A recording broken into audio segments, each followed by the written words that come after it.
우리 옆에 분들, 뒤에 분들하고 이렇게 인사하시길 원합니다. 당신은 무리입니까? 제자입니까? 우리입니까? 제자입니까? 우리입니까? 제자입니까? 제자 맞으시죠? 네. 예수님을 사랑하고 어려움이 있어도 고난이 있어도 또 행복해도 즐거워도 주님을 따르겠다고 결단했으면 나는 제자입니다. 한 번 더 질문하고 싶은 것은 그러면 나는 하나님의 종입니까? 하나님의 자녀입니까? 입니다.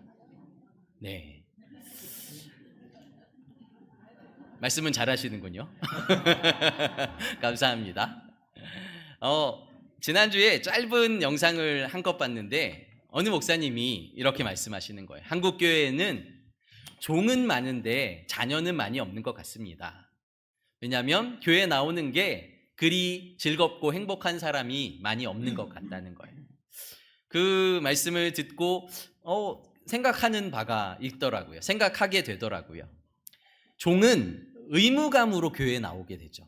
주인이 시켰으니까, 주인이 지키라고 하니까, 주인이 말씀하시니까 그것을 지키고 그것을 해내려고 의무감으로 그리고 율법에 얽매여서 교회에 나온다면 자녀는 아버지를 만나는, 어머니를 만나는, 가족과 함께 만나는 기쁨으로 교회에 나오게 된다라는 것을 우리가 다시 한번 새겨본다면 나는 의무감으로 혹시 혼날까봐, 혹시 다리가 부러지지 않을까봐 안 나오면 교회에 나오고 있는가, 아니면 주님이 기뻐서, 주님이 감격이 되어서, 그리고 이 시간이 너무 행복해서 나오는가, 나는 자녀인가 종인가, 다시 한번 우리의 삶을 점검해 보시는 귀하고 복된 성도 여러분들 되시길 예수 그리스도의 이름으로 축복합니다.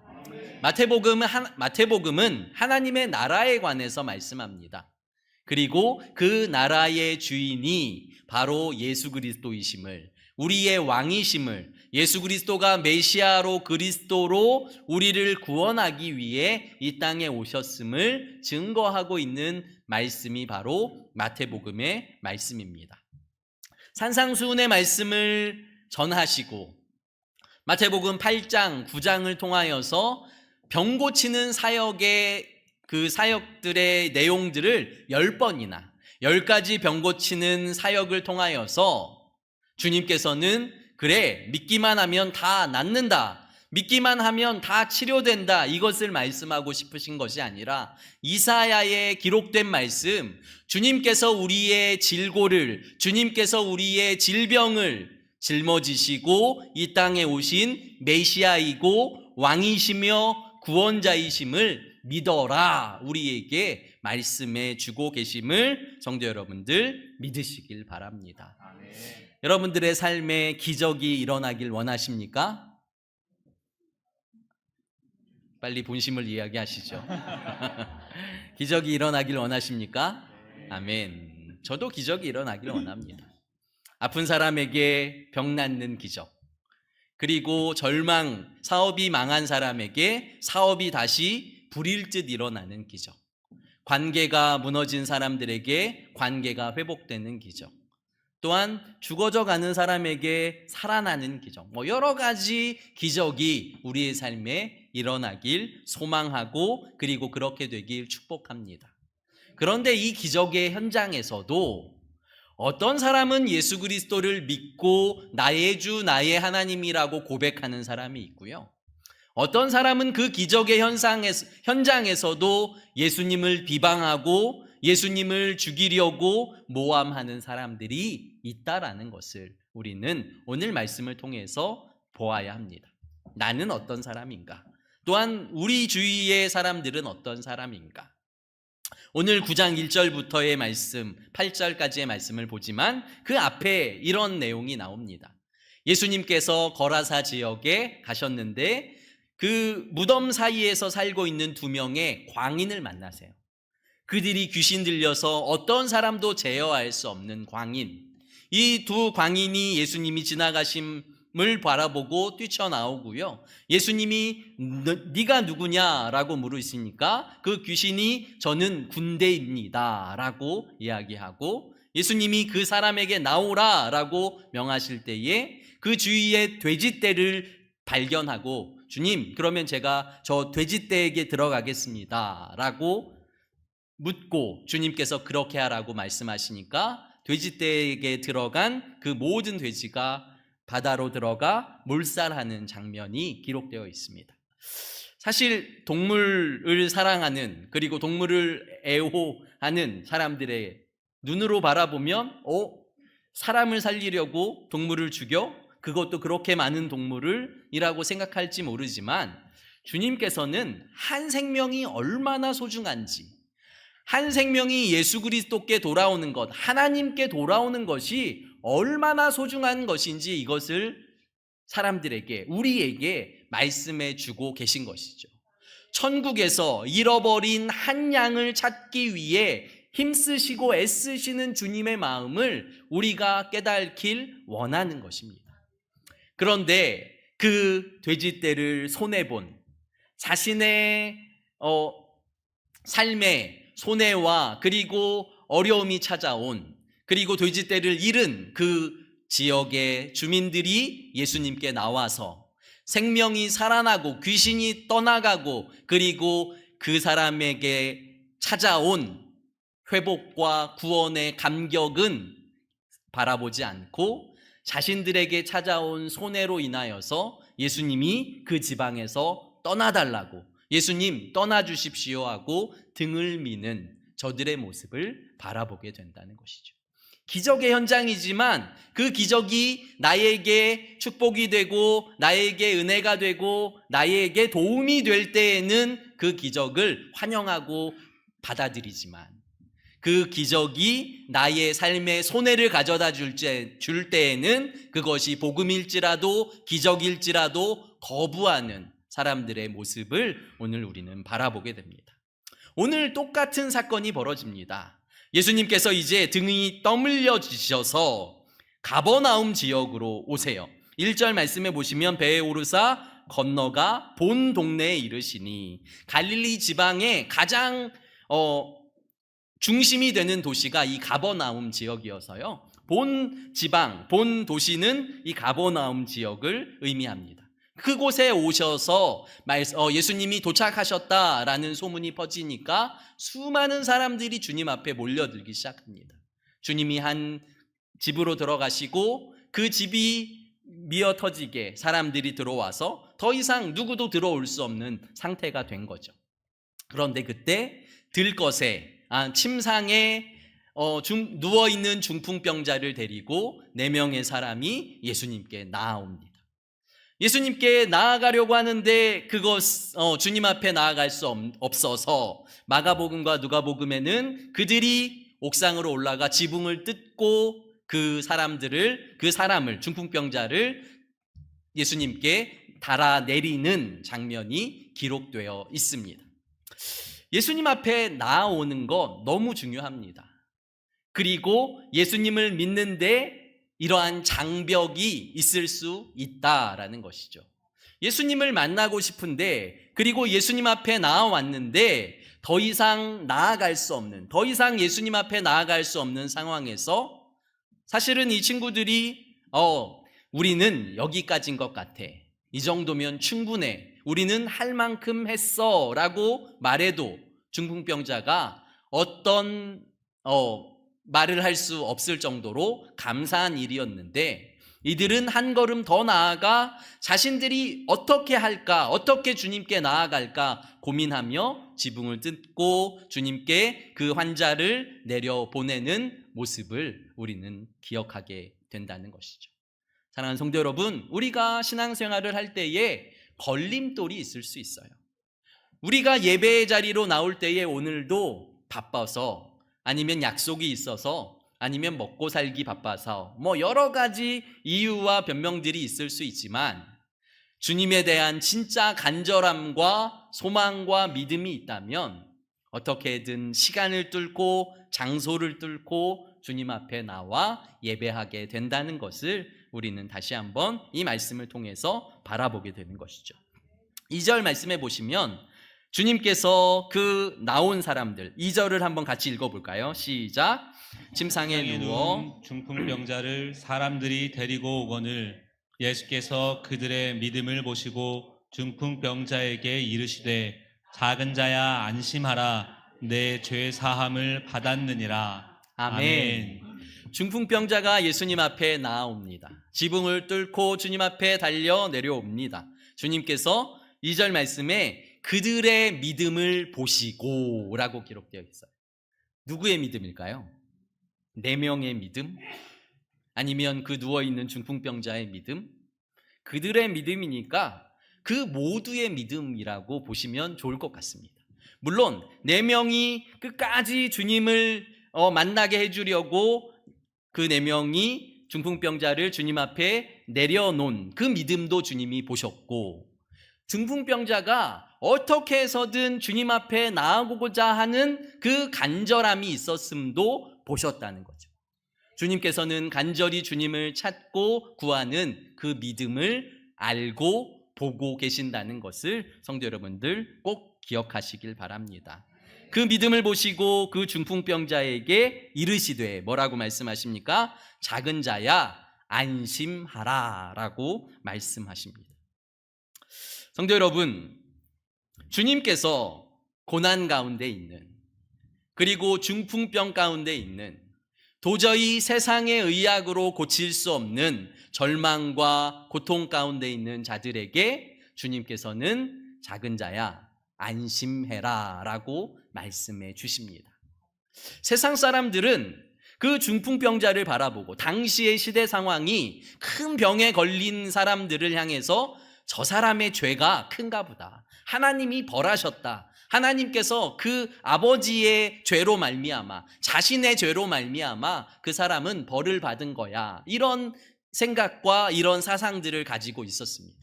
그렇기 때문에 이 중풍병자는 자기가 왜 이 병이 걸린지도 모르는데 사람들의 시선, 사람들의 판단, 사람들의 정죄에 늘 그것을 안고 살아야 했던 사람인 거죠. 그런데 주님께서 그 지붕을 뜯고 내려오는 그 상황을 주님께서 기뻐하실까, 기뻐하시지 않으실까? 주님께 나아가면 주님께서도 정죄하시는 것 아니야? 주님께서도 싫어하시는 것 아니야? 그 두려운 마음으로 주님 앞에 나왔는데 주님께서 가장 먼저 하시는 말씀이 작은 자야. 이 뜻은 원어적인 의미로 아들아, 얘야, 어린 사람, 자기보다 어린 사람을 가리키는 말이죠. 그러니까 20대일지 10대일지 모르겠지만 젊은 한 청년이 자신 앞에 내려오는 그 모습을 바라보고 작은 자야 안심해라 라고 말씀하시는 그 주님의 음성을 오늘 우리도 듣기를 간절히 소망합니다. 그 주님께서 오늘 뭐라고 말씀하십니까? 작은 자야 안심하라 내 죄 사함을 받았느니라. 다시 말하면 네 죄가 아니야. 지금 네가 중풍병에 걸려 누워있는 것 네 죄가 아니다 라고 말씀하시는 거예요.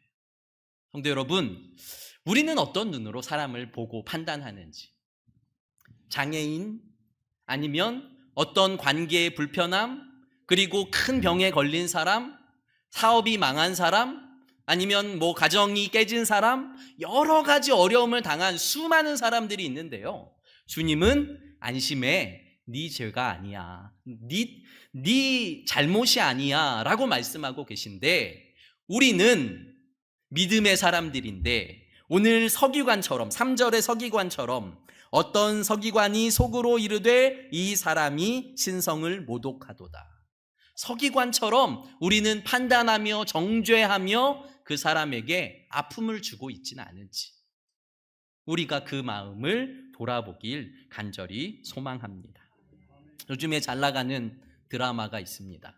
눈물의 여왕. 1부에선 아무도 안 웃어서 저 혼자 보는구나 생각했는데 다행히 2부에서는 여러분이 보고 계시군요. 여자 주인공이 홍혜인. 네. 어떻게 하다 보니까 주인공 이름도 압니다. 네. 그 여자 주인공에게 큰 아픔이 있는 거예요. 너무 부자고 잘 살고 대단하고 백화점의 사장님인데 어린 시절에 자기의 오빠와 바닷가에 가서 수영을 하다가 오빠가 죽음을 당해요. 그리고 자기만 살아나오게 돼요. 그런데 자기의 생각으로는 오빠가 나를 살리고 오빠는 죽었다고 생각을 하는 거죠. 그러니까 어려서 바닷가에서 있었던 그 경험이 장성해서 결혼을 하고 지금 그 백화점의 사장님이 됐음에도 불구하고 그 기억이, 그 아픔이, 그 죄책감이 늘 이 여인을 따라다니는 거예요. 나 때문에 오빠가 죽었지. 아, 나는 오빠를 죽인 사람이야. 나 때문이야. 나 때문이야. 그 아픔을 가진 그 아이를 어머니가 잘 쓰다듬어 주고 회복하고 그리고 그를 사랑해 줬으면 좋았겠는데 그 어머니는 아들을 잃었다는 그 상실감과 그 절망감 때문에 이 딸을 멀리해요. 이 딸을 위로하는 것이 아니라 이 딸에게 손도 잡아주지 않고 이 딸을 위로하지도 않고 이 딸에게 관여하지 않는 엄마가 되는 거죠. 많은 사람들이 이런 아픔을 가지고 있지는 않은가? 이거 내 잘못 아니야? 이런 경험들이 있으시죠? 아이가 아프면 왠지 내가 잘못한 것 같은 거예요. 하나님, 제가 무슨 잘못했나요? 하나님, 제가 무슨 죄를 지었나요? 하나님, 저에게 무슨 말씀하시려고요? 아이가 아플 때마다 또한 나의 아내가 나의 가정에 어려움을 당할 때마다 우린 이런 생각들을 하게 되는 거죠. 그런데 주님은 중풍병자에게 말씀하셨듯이 우리에게 찾아오셔서 아멘아, 네 잘못이 아니야. 누구누구야, 너의 탓이 아니야. 주님께서 이렇게 말씀하십니다. 그런데 중요한 것은 3절의 서기관처럼 우리는 잘못된 판단들을 할 때가 많다는 거죠. 4절 말씀 한번 읽어볼까요? 4절 시작. 예수께서 그 생각을 아시고 이르시되 너희가 어찌하여 마음에 악한 생각을 하느냐. 아멘. 아멘. 사람들은요, 보이는 사람, 중풍병자로 누워있는 사람, 그리고 아파 있는 사람, 무언가 장애가 있는 사람을 악한 사람이라고 생각하고 판단하고 정죄하는데요. 주님은 그의 마음과 생각을 꿰뚫어 보시고 율법을 가르치는 사람, 성경을 가르치며 성경대로 살라고 설교하는 그 사람에게 네가 바로 악한 사람이고 네가 바로 죄인이고 네가 바로 정죄받아야 될 사람이야 라고 말씀하고 계신다는 거죠. 우리는 보이는 것, 거룩해 보이는 사람, 경건해 보이는 사람, 괜찮아 보이는 사람을 저 사람은 믿음이 좋아 라고 말하지만 주님은 그의 내면과 그의 생각과 마음과 행함을 바라보시고 그의 의로움을 판단하신다는 것을 우리는 기억하고 우리가 주님의 자녀이니까 주님처럼 생각하고 판단하시기를 예수 그리스도의 이름으로 축복합니다. 주님께서 이렇게 말씀하세요. 4절 말씀 보시면 생각을 하시고 마음을 하시고 네가 어찌하여 그렇게 생각하느냐라고 말씀하시고요. 6절 말씀 같이 읽어보겠습니다. 시작. 그러나 인자가 세상에서 죄를 사하는 권능이 있는 줄을 너희로 알게 하려 하노라 하시고 중풍병자에게 말씀하시되 일어나 내 침상을 가지고 집으로 가라 하시니. 아멘. 아멘. 주님께서는 그 병자를 향해서 내 죄 사함을 받으라 라고 말씀하세요. 그냥 그 중풍병자에게 아이야 아니면 청년아 일어나라 라고 말씀하셔도 충분하고 그렇게 일어날 수 있는 능력을 가진 주님이셨지만 주님은 죄 사함을 받으라 라고 말씀하시면서 오늘 말씀처럼 내가 죄 사할 권능이 있다는 것을 너희로 믿게 하려 함이라 라고 말씀하시는 거죠. 그러니까 여러 가지 치유의 사건들을 통해서 주님께서 알게 하기 원하시는 것은 내가 죄 사함의 권능이 있는 사람, 내가 치유의 권능이 있는 사람, 내가 바로 예수 그리스도 메시아 구원자 됨을 믿어야 돼 라고 말씀하고 계신 거예요. 주 예수를 믿으라. 그리하면 너와 내 집이 구원을 얻으리라. 이것이 복음이라는 것을 믿고 받아들이고 그렇게 살아가는, 인정하며 살아가는 자들에게 진짜 구원이 있다는 것을 알게 하기 위해서 이 병들을 고치시고 귀신을 내어 쫓고 여러 가지 일들을 하고 계신 것이죠. 그런데 우리는 보이는 것에 집중을 합니다. 기도원들이 비난하는 것은 아니지만 치유 사역에 집중을 해요. 왜냐하면 보이기 때문에. 사람이 일어나면 인기를 얻고 그 사람은 대단하고, 그런데 사실은 이 일어나는 현상이 아니라 주님은 이 일어남을 통해서 하나님의 나라가 있고 그 주 예수를 그분이 바로 예수 그리스도고 그 주 예수를 믿는 자들만 구원을 받을 수 있다라는, 내가 바로 그 이사야 선지자가 예언했던 그 메시아야, 그 구원자야, 그 그리스도야라고 말씀하고 있음에도 불구하고 나도 고쳐주세요, 또 고쳐주세요, 더 큰 일이요, 더 큰 기적이요, 더 많은 것들이요 하고 보이는 것들만 구하는 자들을 향해서 주님은 한탄하며 탄식하고 계심을 우리는 기억해야 한다는 것이죠. 예수님은 저희의 중풍병을 고치시길 원하시지만 사실은 삶의 모든 것을 회복시키시길 원하세요. 그의 마음을 치료하시고요, 그의 죄사함을 통해서 영혼을 치료하시고요, 그를 일으키셔서 육체를 치료하세요.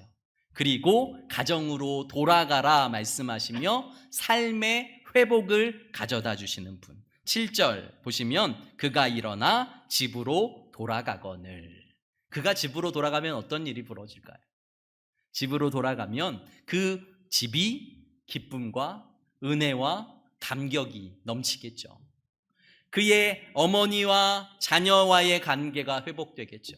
형제와 형제와의 관계가 회복되겠죠. 사람들과의 관계가 회복되겠죠.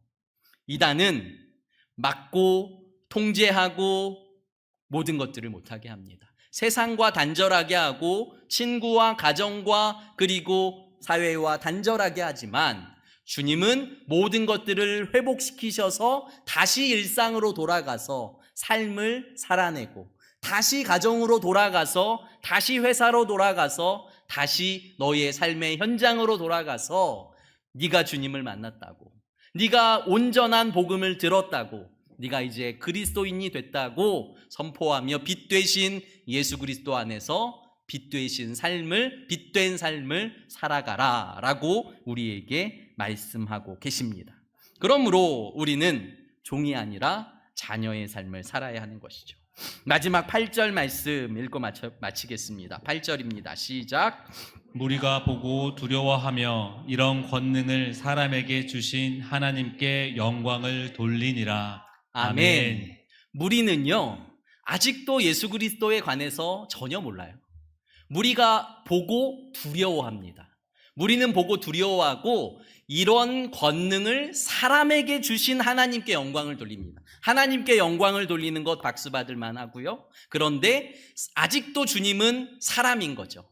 나의 주, 나의 하나님이 되지 않는 거예요. 그저 하나님께 권능을 받은 선지자, 하나님께 능력을 받은 한 사람에 지나지 않는 것이죠. 그 무리들은 또 다른 권능과 또 다른 기적을 구하는 사람들, 그 기적이 끊기면 떠나갈 사람들. 그러나 진짜 제자는, 진짜 자녀는 그런 것과 전혀 관계없이 주님 한 분이면, 아버지 집이면, 아버지와 함께하는 삶이면 충분한 삶을 누리는 자가 바로 자녀이며 제자라는 것을 다시 한번 기억해야 합니다. 사랑하는 성도 여러분, 성도 여러분들의 삶이 종이 아니라 자녀의 삶이 되기를 소망합니다. 종이어서 의무감으로 무언가 해야 되는 일 때문에 봉사하는 것이 아니라 내가 아버지를 위해 자녀로서 봉사하는 것이 기쁨이 되는 거죠. 종에게는 큰 기쁨이 없어요. 의무 때문에 하는 일이니까. 근데 자녀는 똑같은 일을 해도 아버지가 기뻐할 것을, 어머니가 기뻐할 것을 생각하며 하기 때문에 그 일이 기쁨으로 아버지의 집을, 어머니의 집을 꾸밀 수 있는 것처럼 우리는 자녀입니다. 우리는 제자입니다. 우리는 주님 한 분이면 충분한 인생입니다. 주님을 소망할 때에 주님이 나의 영혼과 나의 육체와 삶의 모든 영역을 회복시키시고 온전케 하시고 기쁨으로 누리게 하시는 주님의 축복이 성도 여러분들의 삶에 넘치시기를 예수 그리스도 이름으로 축복합니다. 기도드리겠습니다. 거룩하고 존귀하신 아버지 하나님, 오늘 주님께서 중풍병자에게 찾아오셔서 작은 자야 두려워하지 말아라, 놀라지 말아라, 걱정하지 말아라, 내 죄사함을 받았다, 너의 잘못이 아니다 라고 말씀하십니다. 우리가 어떠한 잘못이 있든지 어떠한 죄 가운데 있든지 우리가 주님을 바로 알면, 주님께 나오면 주님께서 모든 죄 가운데에서 우리를 건지시고 구원하시는 분이라는 것을 믿고 의지하게 하시고 주님을 바라보고 따를 수 있도록 축복하여 주시옵소서. 우리 성도들 삶의 어려움과 마음과 육체적인 질병이 있다면 주님 찾아가시고 치료하시고 위로하시고, 무엇보다 이 영원한 삶이 우리에게 주어졌음을, 그 땅에서 근심도 없고 질병도 없고 아픔도 없는 그 땅을 소망하며 하나님의 나라를 소망하며 오늘을 살아내고 그리고 영원한 삶을 꿈꾸며 살아낼 수 있도록 축복하여 주시옵소서. 사랑 많으신 예수님 이름으로 감사하며 기도드립니다. 아멘.